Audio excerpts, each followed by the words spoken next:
देश जिस रूप में प्रधानमंत्री नरेंद्र मोदी को पिछले 10 वर्षों से देखना चाह रहा था, या यूं कह लें कि जिस रूप में वो देखना चाहते चाहते भूल चुका था, वो नरेंद्र मोदी कल अचानक से लोगों के सामने आ गया। कैसे आ गया, क्यों आ गया, इसके पीछे की पृष्ठभूमि को बॉलीवुड की इन 2 लाइनों से मैं जस्टिफाई करता हूं, क्योंकि इनको मैं जोड़ूंगा कैसे, इसके पहले इन 2 लाइनों को देख लीजिए। आदमी जो कहता है, आदमी जो सुनता है, जिंदगी भर वो सदाएं पीछा करती हैं। स्वागत है आपका आज की इस वीडियो वार्ता में। मैं हूं शिवचरण सिंह और मैंने क्यों सदाओं की बात की, इसका संबंध नरेंद्र मोदी के कल के भाषण से नहीं है। 18 साल पहले 2006 में farmer Congress prime minister Manmohan Singh ने नेशनल डेवलपमेंट काउंसिल की मीटिंग के बाद जो पब्लिक स्पीच दिया था, उस पब्लिक स्पीच में जो सबसे खतरनाक, इस देश के लिए सबसे घातक जो बात थी, उसका एक वाक्य में निचोड़ ये था कि देश के संसाधनों पर देश के मुसलमानों का पहला हक है। आखिर मैंने अब इस वीडियो के शुरू में प्रधानमंत्री की बात की तो उसके तार को फॉर्मर प्राइम मिनिस्टर से जोड़ दिया, और इसलिए क्योंकि नरेंद्र मोदी ने राहुल गांधी और कांग्रेस मैनिफेस्टो में लिखी बातों को एक तरह से मैग्नीफाई करते हुए लोगों को बताया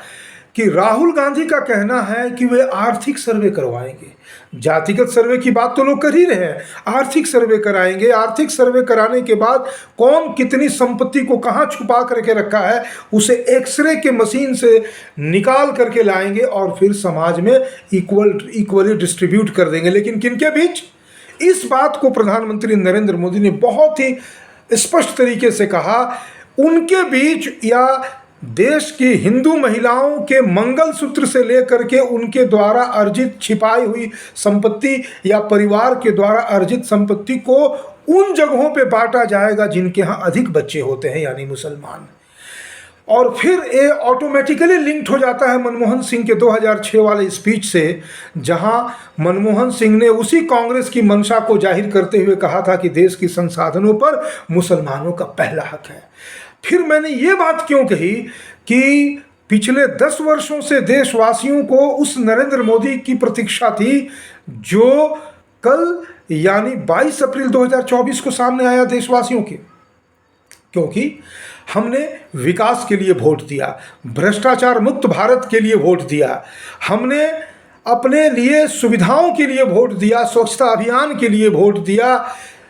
जन सुविधाओं को आसानी से उपलब्धता की ओर ले जाने के लिए वोट दिया, देश की छवि विदेशों में एक सशक्त भारत की बने इसके लिए वोट दिया। लेकिन ये सारी बातें तो सहज रूप में प्रधानमंत्री नरेंद्र मोदी करते रहे, लेकिन एक और चीज़ जिसके लिए हमने वोट दिया था वो था हमारा सांस्कृतिक राष्ट्रवाद, यानी हिंदू राष्ट्र। हिंदू राष्ट्र की अवधारणा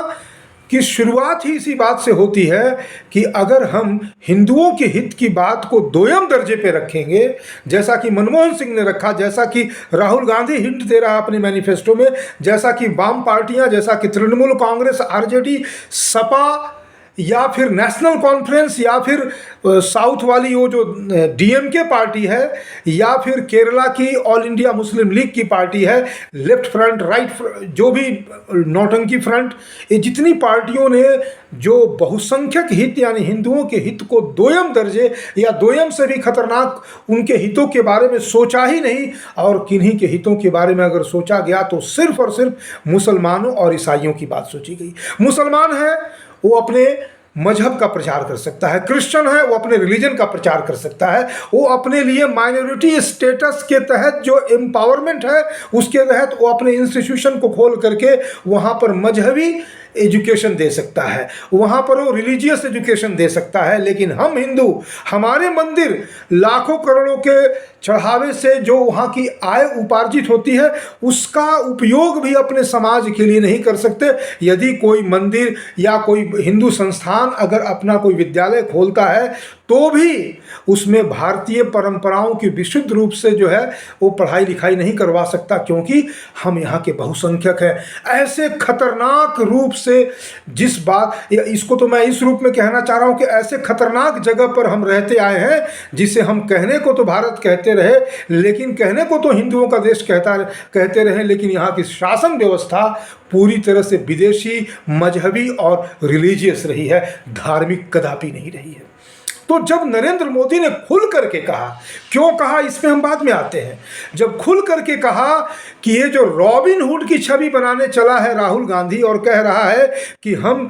लोगों के धन संपत्ति, उनके द्वारा अर्जित आय को, यहाँ तक कि महिलाओं के मंगलसूत्र को भी हम मुसलमानी महिलाओं के मंगलसूत्र बना करके उन्हें बेच देंगे, उन घरों में हम उन संसाधनों को रीडिस्ट्रीब्यूट कर देंगे जहाँ अधिक बच्चे होते हैं। अधिक बच्चे निसंदेह रूप से मुसलमानों के यहाँ होते हैं। क्रिश्चियंस को उन्होंने रेफरेंस में नहीं लाया, लेकिन जब मुसलमानों को रेफरेंस में ले आया तो क्रिश्चियन को रेफरेंस में लाए या ना लाए, बात एक ही है। अंततः बात कहाँ पहुँचती है? बात पहुँचती है कि भाई आखिर प्रधानमंत्री नरेंद्र मोदी ने 10 सालों तक इन बातों पे कोई चर्चा क्यों नहीं की? 10 वर्षों तक सबका साथ, सबका विकास,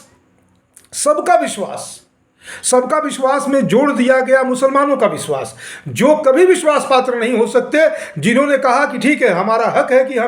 हम तक सुविधाएं पहुंचे, हमारा हक है कि प्राइम मिनिस्टर जो आवास योजना है वो पहुंचे, सड़कें पहुंचे, बिजली पहुंचे, पानी पहुंचे, ये पहुंचे, वो पहुंचे, सब कुछ पहुंचे, लेकिन हमें इस बात से कोई मतलब नहीं है कि पहुंचाने वाला कौन है, हम उसको कभी वोट नहीं देंगे। हम जब भी वोट देंगे तो हम कांग्रेस को देंगे, सपा को देंगे, बसपा को देंगे, राजद को देंगे, नेशनल कॉन्फ्रेंस को देंगे, तृणमूल को देंगे, डीएमके को देंगे, मुस्लिम लीग को देंगे, एमआईएम को देंगे, एनसीपी को देंगे,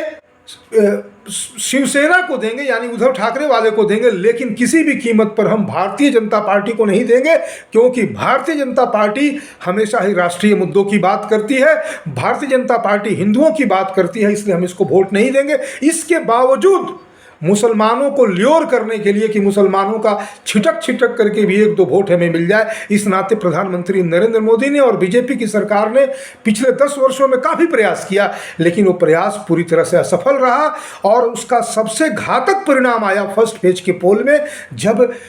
भाजपा का जो कोर वोटर है वो उदासीन, निराश और कुछ हद तक हताश होकर के बैठ गया। उसे लग रहा था कि भाई अब जो है, अगर आपको 400 पार लाना है तो अपने से ले आओ, आप सत्ता में हो ही, आते रहो, हमें कोई दिक्कत नहीं, क्योंकि कांग्रेस को तो हम वोट देंगे नहीं, इसलिए हम घर से निकलेंगे नहीं। हम बीजेपी को वोट दे के करेंगे क्या, जब आप फिर वही सबका साथ, सबका विकास और सबका विश्वास की बात करोगे। हमें तो वो भारतीय जनता पार्टी और वो नरेंद्र मोदी चाहिए जो हिंदू हितों की बात करे, जो हिंदुओं के लिए हमने सरकार चुनी थी, वही चाहिए। ये बात पूरी तरह से अलग है मित्रों कि क्या प्रधानमंत्री नरेंद्र मोदी ने कल जो बातें कही हैं कि कांग्रेस एक रॉबिन हुड की छवि बना करके, इकोनॉमिक सर्वे करा करके, हिंदुओं के जो धन संपत्ति को लूट करके, छीन करके, खसोट करके, और एक तरह से कहें कि एक सरकारी तंत्र का इस्तेमाल करके जो सोशलिस्ट, कम्युनिस्ट, मार्क्सिस्ट जो एटीट्यूड है, जो स्टालिनिस्ट एटीट्यूड है, माओइस्ट जो तरीका है, जो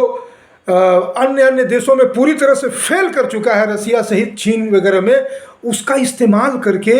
वो हिंदुओं के हित को पूरी तरह से धूल धूसरित करके और एक तरह से कहें कि नेस्ता नाबूद करके लोगों को बाध्य कर दे कि तुम अपने धर्म को छोड़ करके कन्वर्सन की ओर चले जाओ, क्रिश्चियन बन जाओ, मुसलमान बन जाओ। ऐसी नब्ज को पकड़ करके प्रधानमंत्री नरेंद्र मोदी ने जो बातें कही हैं कल, उन बातों की अपेक्षा पिछले 10 वर्षों में भी रही थी, लेकिन वो कह नहीं पाए। कहीं ना कहीं उनके मन में इस बात को लेकर के शायद एक तरह से आश्वस्ति थी कि चलो भाई, हमको तो हिंदुओं का वोट मिलना ही मिलना है, लेकिन फर्स्ट फेज में ऐसा नहीं हुआ। फर्स्ट फेज में हिंदुओं ने हताशा, निराशा और कहीं ना कहीं से एक निश्चिंतता का परिचय दिया, चलो भाई जो होना होगा देखा जाएगा। और इसका परिणाम क्या निकला कि कहीं जो 400 पार का नारा है वो एक जुमला बन के ना रह जाए। इसीलिए प्रधानमंत्री नरेंद्र मोदी को इस बात के लिए सामने आना ही पड़ा कि देखो भाई, मैं अपना परिचय भूला नहीं हूँ, मैं अपने परिचय पर कायम हूँ, थोड़ी और मोहल्लत चाहता हूँ। हो सकता है कि वो एक राजनीतिक चुनावी जुमला और एक तरह से तत्कालीन रूप से वोट पाने का एक तरीका हो सकता है, लेकिन कम से कम 10 वर्षों के बाद ही सही नरेंद्र मोदी ने अपना वो वो चेहरा तो दिखाया जिसे देखने के लिए भारतीय जनता तरसती रही थी कि ना भाई, हमने उस नरेंद्र मोदी को वोट दिया था जो हिंदू हितों की बात करता है, जो कांग्रेस को सिर्फ भ्रष्टाचार के लिए नहीं हटाना चाहता, जो कांग्रेस को सिर्फ विकास ना करने के लिए नहीं हटाना चाहता, जो विपक्षी पार्टियों को सिर्फ इसलिए नहीं हटाना चाहता कि वे अपने छोटे छोटे मुद्दों को लेकर के केवल सत्ता में बने रहने के लिए राजनीति करती है, बल्कि प्रधानमंत्री नरेंद्र मोदी विपक्षियों को कांग्रेस सहित इसलिए हराना और पूरी तरह से मिटाना चाहते हैं जिससे कि हिंदू हितों की बृहद रूप में चर्चा हो सके, भारत गौरवान्वित होकर के हिंदू राष्ट्र की घोषणा कर सके और तब हम कहीं ना कहीं पूरी दुनिया का नेतृत्व कर सके, इसलिए वोट दिया था। तो अगर नरेंद्र मोदी ने अपना वो परिचय दिया है तो हम आशा करते हैं कि उस परिचय पर कायम रहते हुए अगला जो 5 साल का टर्म होगा वो कहीं ना कहीं कल के भाषण के अनुरूप ही होना चाहिए, इतनी आशा तो हम कर ही सकते हैं। और ठीक है, कम से कम इतनी गर्मी तो चुनाव में आ गई है कि कम से कम अगले जो जितने फेजेज बचे हुए हैं चुनाव में, उसमें कम से कम कल के नरेंद्र मोदी के भाषण और उसी भाषण पर कायम रहते हुए जो आगामी जो चुनावी सभाएं होंगी उसके आधार पर लोग निकलेंगे और वोट देंगे ही देंगे। इस वीडियो सत्र के लिए इतना ही मित्रों, बहुत बहुत धन्यवाद।